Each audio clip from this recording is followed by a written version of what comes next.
Joe Rogan, if you go on Joe Rogan, I think it's like, 60, 70, 80 million people saw Trump on Joe Rogan, right? But if you give an interview to the Washington Post, it's not the same level of, breaking through. Well, then maybe Kamala should have went on Joe Rogan. She absolutely should have. Yeah, I mean, that's my point. Bill Maher found himself in a tense back and forth with a woke feminist right there on his show, Real Time with Bill Maher. The conversation got heated as subjects like Barack Obama, feminism, and related topics started coming up. Bill Maher had to step in and put this woke Democrat feminist in her place, right there live on Real Time with Bill Maher. Let's dive into this clip where Bill Maher was pushed to call out his guest for being such a woke feminist. Then let's go to a different one. Does Obama calling New York City mayor candidate Zohran Mamdani normalize his socialist politics? Yes, we don't know what Obama said to him, but Obama does this a lot. He kind of like puts his thumb on the scale behind the scenes. Remember he tried to get Ruth Bader Ginsburg to quit. That didn't work that time. I think he kind of like put his thumb on the scale of Hillary getting the nomination in 2016 when Biden thought maybe it was his turn. He's a cagey behind-the-scenes player, and so apparently, what it looks like to me, reading between the lines, is Obama, a centrist, sees this, to say the least, socialist. Some people would say communist, because he says capitalism is theft. That is kind of what communists say. Says this guy is going to be the face of the Democratic Party, and every Democrat across the country is going to have to get the question, Mamdani did this, Mamdani said this, do you agree? And then what are the Democrats going to do? So is that how you read Obama? Just a little color on the Mamdani, because I live in New York, where this is all anyone talks about, is he is doing a ton of these meetings with real estate people, with the people who really own the city, the real estate people, and the sort of the New Yorkie business leaders, and he's talking to people. And he's made some, he says that he's going to keep a lot of people on. And, again, the question with these liberal mayors is, do you have the infrastructure? Because remember, the city is it's a job that's largely a management job and not an ideological job. So will you have the managers? He certainly doesn't see it that way. But will you have the managers to make the city work? And I think that's going to be the question. What does Mamdani do for a living? Good question, but not a question that you couldn't ask for a lot of people running for office. True. Most of them are lawyers, though. Yeah, he was a city councilman. He's doing the normal thing that you go to the mayor's position from another position in city government. Right. That's what Cuomo is making a big stink about, the fact that he has a rent-free, not a rent-free, but a rent-controlled apartment. Yeah. And rent stabilized. Rent stabilized, which is, I like Andrew, but what a bullshit issue. He's saying, your parents are rich. Okay, who says, my parents are going to pay my rent? He's 33 years old. The parents have nothing to do with it. His parent could be Bill Gates. Also, Cuomo hasn't lived in New York. He just recently moved back into the city. Right, but he's a New Yorker. He's living in the country. Okay, but he was the governor. They give them a mansion in Albany. I don't think he's unqualified to run the city of New York. I think he's rather familiar with New York. Andrew Cuomo. Eric Adams is living in New Jersey. Yeah, so. He was living in New Jersey, but now he never gave up that apartment. Mansion. Yeah, he didn't. That's weird. That's another thing. That's worse than the turkey. Okay. I read this today. Costco is now stopping selling. By the way, I don't think we should be going after Mamdani just because he lives in a rent-controlled or rent-stabilized, or whatever they're calling it these days, apartment. I don't really think that's what matters here. What actually matters is that the guy is a socialist, and he probably shouldn't be running any kind of state, city, country, or anything else for that matter.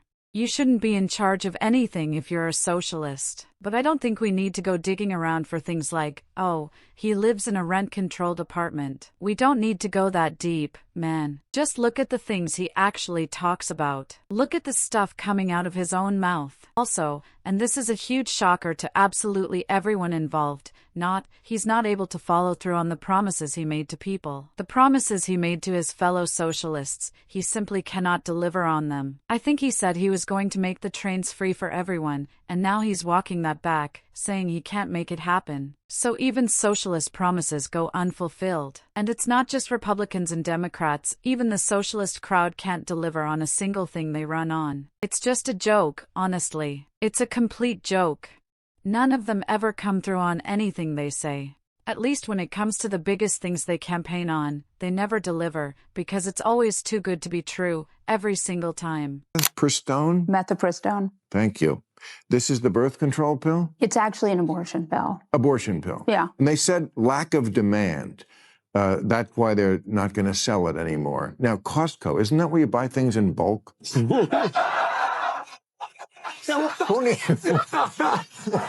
That's the first thing that struck me. Is like, who needs the abortion pill in bulk?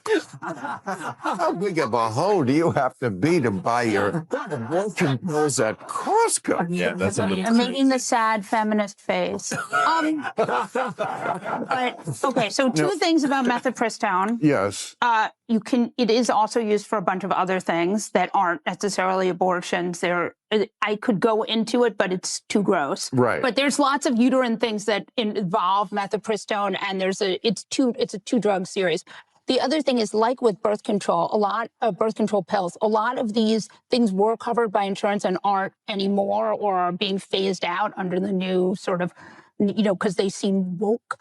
The thing I would say about birth control is there are a lot of people who are on birth control and they're not on it for birth control. They're on it to, all sorts of really, to control their symptoms of other stuff, right, of hormones. And so I do think that these drugs they're about mifepristone, but they're also about larger issues. People use them for other stuff. Just don't take it in the bathroom at Costco. Really, I would want a little more. Yeah, oh man. I do find it pretty funny how Bill Maher said something like, how much of a hoe do you have to be buying abortion pills in bulk from Costco? But it's a fair point. Why is Costco even carrying that stuff? At the same time, though, this woman was trying to argue that birth control is beneficial for various reasons, like helping women regulate their hormones and things along those lines. Not really, though. Birth control does some really damaging things to women's hormones. And if you ask any woman who's been on it for an extended period of time, either they're self-aware enough to tell you straight up, yeah, it really messed me up. I put on a lot of weight. My mental health took a serious hit. I got really depressed. Or they're already on antidepressants, they're on medication. So they put you on birth control, right? They say, your periods are irregular, let's get you on birth control to regulate them. Then you come back and say, I've been feeling really depressed and I've been gaining so much weight. And they say, here, let me put you on an antidepressant to help with that. So now they're medicating you even more.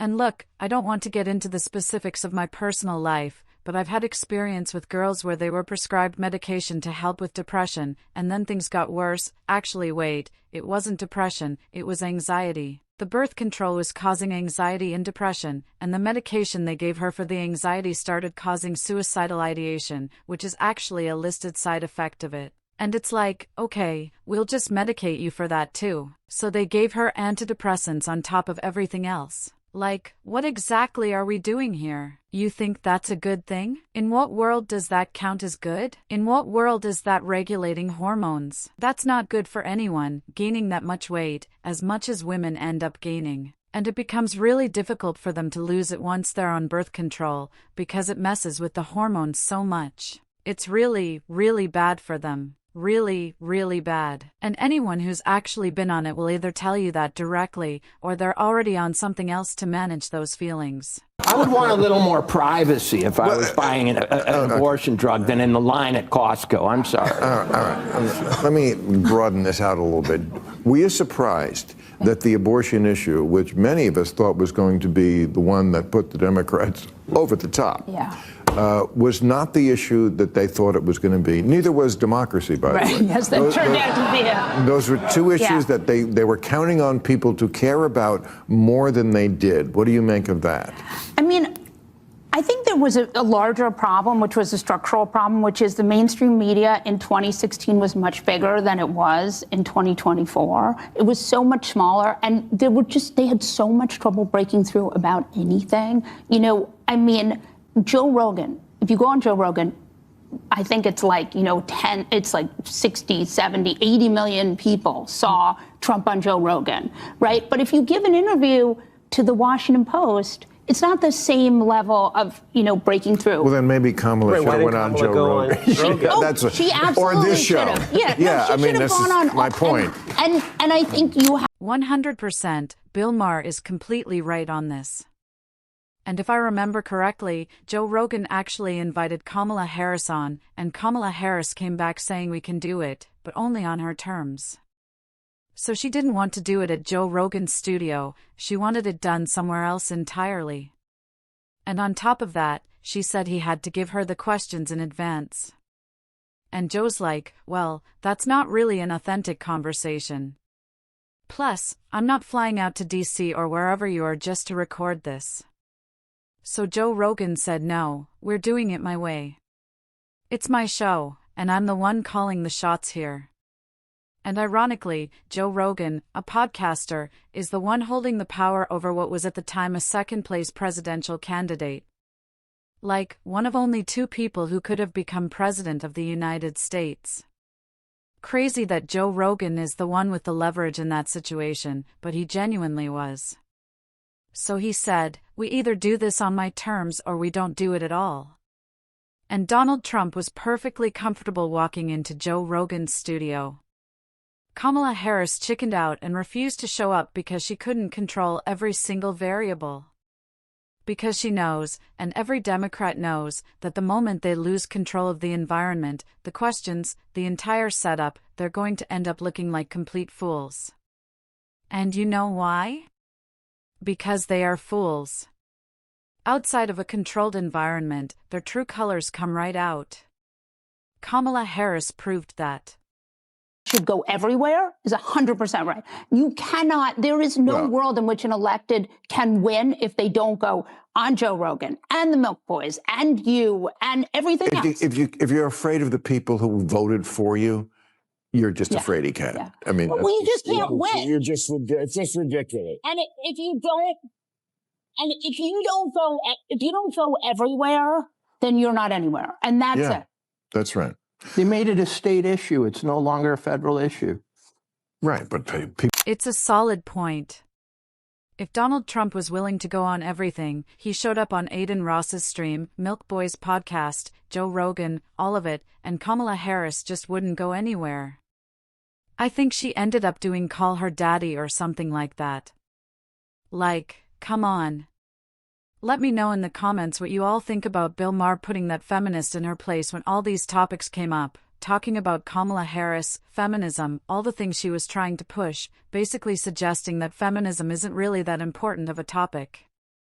And Bill Maher's point was, look, maybe she should have gone on non-mainstream, non-controlled media platforms, because all of it is controlled media at this point.